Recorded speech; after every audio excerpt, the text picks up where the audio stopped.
नमस्कार, कच्चा चिट्ठा में आपका स्वागत है। मैं हूं आपके साथ अंशिका। आज कच्चा चिट्ठा विपक्षी गठबंधन में शामिल उन तमाम नेताओं का खोलेंगे जो 2024 में पीएम बनने का सपना संजोए बैठे हैं। इसे लेकर कैसे अब विपक्षी नेता आपस में भिड़ गए हैं, उस पर बड़ा खुलासा करेंगे। विपक्षी गठबंधन इंडिया में एक मसला खत्म होता है तो दूसरा मसला खड़ा हो जाता है। कांग्रेस की ओर से शुरू की गई विपक्षी एकता की कवायद में ग्रहण तो उसी दिन लग गया था जिस वक्त नीतीश कुमार ने सभी विपक्षी दलों को एकजुट कर नरेंद्र मोदी के खिलाफ मोर्चाबंदी की थी, क्योंकि इस गठबंधन में कांग्रेस के समर्थक दलों के साथ साथ वो दल भी शामिल हैं जो शायद अपने अपने स्वार्थ के लिए एकजुट हुए हैं। हालांकि एजेंडा सबका एक ही है, 2024 में नरेंद्र मोदी को हराना। लेकिन अब इसमें पीएम पद की दावेदारी के लिए घमासान शुरू हो गया है। कांग्रेस राहुल गांधी को इस पद के दावेदार को लेकर तैयार कर रही थी, तो विपक्ष की कई नेता भी पीएम पद पर दावेदारी ठोकने के लिए तैयार ही बैठे थे। इसी सिलसिले में अब नीतीश कुमार का नाम उछाला जाने लगा है। गठबंधन इंडिया में पीएम पद पर घमासान तेज। ममता के बाद उछला नीतीश कुमार का नाम। नीतीश, ममता, राहुल, केजरीवाल, इंडिया में पीएम पद पर बवाल। मुंबई मीटिंग में निकलेगा समाधान, मन में कुछ और, जुबा पर कुछ और। ये बात नीतीश कुमार के लिए एकदम फिट बैठती है। नीतीश कुमार ही नहीं, विपक्ष के हर उस नेता पर फिट बैठती है जो 2024 में पीएम बनने का सपना तो देख रहा है, लेकिन उस सपने को लेकर खुलकर बात नहीं कर पा रहा। नीतीश कुमार भले ही हर मौके पर खुद को प्रधानमंत्री की रेस से अलग दिखाते आए हैं, लेकिन अब उन्हीं की पार्टी के नेता ने ऐसा बयान दे दिया है जिससे विपक्षी गठबंधन इंडिया में खलबली मच गई है। नीतीश सरकार में मंत्री जमा खान ने प्रधानमंत्री पद की दावेदारी को लेकर बयान दिया है। जमा खान ने पीएम उम्मीदवार के लिए नीतीश का नाम आगे करते हुए साफ साफ कहा है कि देश की जनता नीतीश कुमार को प्रधानमंत्री के रूप में देखना चाहती है। जमा खान के इस बयान के बाद फिर से ये बहस छिड़ गई है कि विपक्षी गठबंधन से पीएम फेस कौन होगा, नीतीश कुमार या राहुल गांधी या ममता बनर्जी या फिर अरविंद केजरीवाल। ये वो तमाम नाम हैं जो खुद को पीएम पद के दावेदार के रूप में देख रहे हैं। हालांकि जेडीयू नेता के बयान पर प्रतिक्रिया व्यक्त करते हुए कांग्रेस नेता पीएल पूनिया ने कहा है कि प्रधानमंत्री पद को लेकर चर्चा चुनाव के बाद होगी। लेकिन मुंबई की बैठक से पहले नीतीश सरकार के मंत्री के इस बयान से गठबंधन में खलबली जरूर मच गई है। एक तरफ नीतीश कुमार पीएम पद के लिए अपनी दावेदारी से इनकार करते रहे हैं, तो दूसरी तरफ जेडीयू के नेता गाहे बगाहे उनका नाम आगे भी बढ़ा रहे हैं। नीतीश कुमार हाल ही में दिल्ली पहुंचे थे और इस दौरान उन्होंने किसी भी विपक्षी नेता से मुलाकात नहीं की।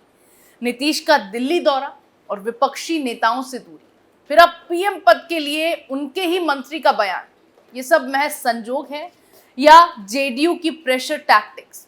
हालांकि बेंगलुरु की बैठक के बाद भी जेडीयू की तरफ से नीतीश कुमार का नाम पीएम पद के उम्मीदवार के तौर पर बढ़ाया जा चुका है। इसी तरह कुछ दिन पहले टीएमसी ने ममता बनर्जी का नाम इस पद के लिए आगे किया था। टीएमसी के एक कार्यक्रम में बैकड्रॉप में ममता फॉर पीएम लिखा दिखाई दिया। इसके साथ ही एक स्लोगन लिखा नजर आया जिसमें लिखा था, बोलचे बंगलार जनता, प्रधानमंत्री होक ममता। यानी बंगाल के लोग ममता को पीएम के रूप में देखना चाहते हैं। टीएमसी नेताओं ने स्लोगन के साथ अभियान तक शुरू करने की बात कही, जिसका मकसद ज्यादा से ज्यादा लोगों का ममता के नाम पर समर्थन जुटाना था।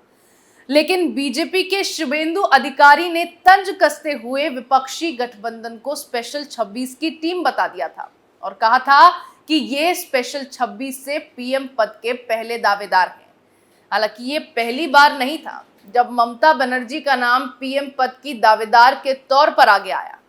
बेंगलुरु में विपक्षी दलों की बैठक में 2024 के चुनाव को लेकर गठबंधन के नाम का ऐलान होने के साथ ही पीएम उम्मीदवारी पर दावेदारी शुरू हो गई थी। बैठक के ठीक बाद टीएमसी की तरफ से पार्टी मुखिया ममता बनर्जी का नाम आगे किया गया था।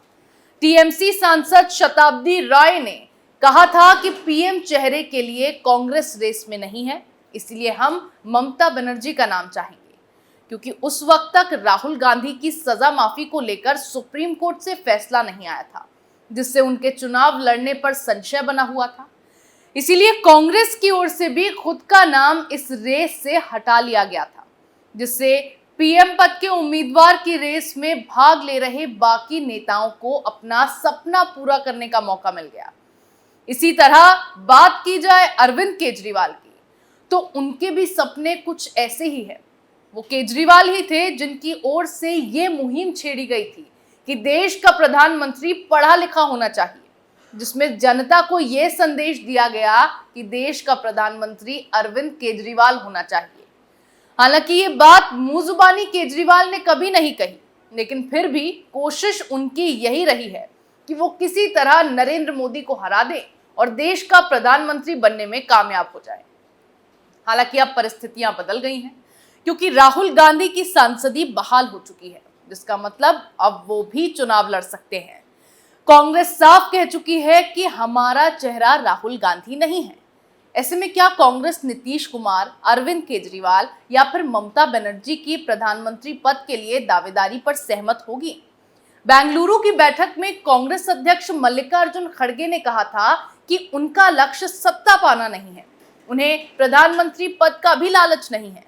वहीं कांग्रेस के नेता ये साफ कहते रहे हैं कि राहुल गांधी ही उनका चेहरा होंगे। ऐसे में कांग्रेस राहुल के बजाय किसी और चेहरे को स्वीकार करेगी, इसके आसार बिल्कुल ना के बराबर है। वहीं जेडीयू नेता जहां पीएम पद के लिए बार बार नीतीश कुमार का नाम आगे कर रहे हैं, तो कांग्रेस नेता पीएल पूनिया ने साफ कहा है कि प्रधानमंत्री का चयन सत्ता में आने के बाद किया जाएगा। कांग्रेस नेता पीएल पूनिया ने कहा है, क्या उनको पता नहीं है कि इंडिया अलायंस ने निर्णय लिया है और इसके बारे में आम सहमति है कि प्रधानमंत्री कौन होगा? इसका निर्णय सत्ता में आने के बाद, बहुमत मिलने के बाद चुने हुए सांसदों द्वारा निर्णय लिया जाएगा। ये बात तो क्लियर है, और उस पर सवाल खड़े करना ये बात सही है क्या? 2024 में स्मृति ईरानी को अमेठी से हराया जाएगा और इंडिया अलायंस या कांग्रेस की तरफ से जो भी कैंडिडेट खड़ा किया जाएगा उसकी जीत निश्चित है।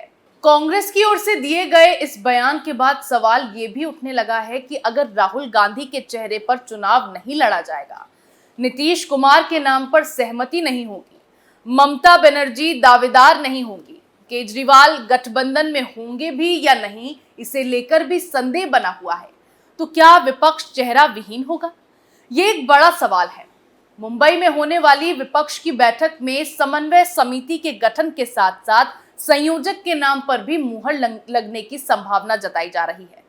हालांकि अगर विपक्ष में पीएम फेस कोई नहीं होगा, तो जाहिर सी बात है कि फिर घमासान संयोजक के नाम पर मचेगा, क्योंकि इसके लिए भी कई नेता ऐसे हैं जो उम्मीद लगाए बैठे हैं।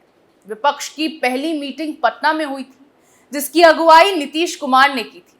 दूसरी मीटिंग बेंगलुरु में हुई, जिसकी अगुवाई ममता बनर्जी ने की थी, और तीसरी मीटिंग मुंबई में होने वाली है, जिसकी अगुवाई शरद पवार कर रहे हैं। ऐसे में संयोजक बनने के लिए एक नहीं बल्कि कई नेता तैयार बैठे हैं, जो गठबंधन इंडिया में एक नए बवाल की ओर संकेत कर रहा है। हालांकि अगर विपक्ष में जीत के बाद इस बात का फैसला होगा कि पीएम कौन बनेगा, तो उसका चयन भी जीती हुई सीटों के आधार पर ही होगा। जिस पार्टी के पास ज्यादा जीती हुई सीटें होंगी, उसी का नेता विपक्ष की ओर से पीएम बनेगा। हालांकि ये तो बहुत दूर की बात है। अभी फिलहाल तो पीएम उम्मीदवार को लेकर जंग छिड़ी हुई है।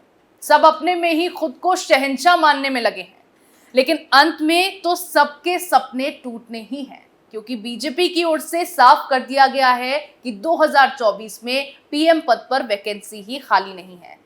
ऐसे में अभी तो मुंबई की मीटिंग बाकी है, जिसमें देखना दिलचस्प होगा कि ये मीटिंग जिस उद्देश्य से रखी गई है वो पूरा होगा, या फिर पिछली 2 बैठकों की ही तरह इसमें भी कोई नया तमाशा देखने को मिलेगा, जिससे विपक्षी एकता पूरी तरह से खत्म हो जाएगी। कच्चा चिट्ठा में मेरे साथ फिलहाल इतना ही। नए मुद्दे के साथ फिर पेश होंगे, तब तक के लिए देखते रहिए कैपिटल टीवी। नमस्कार।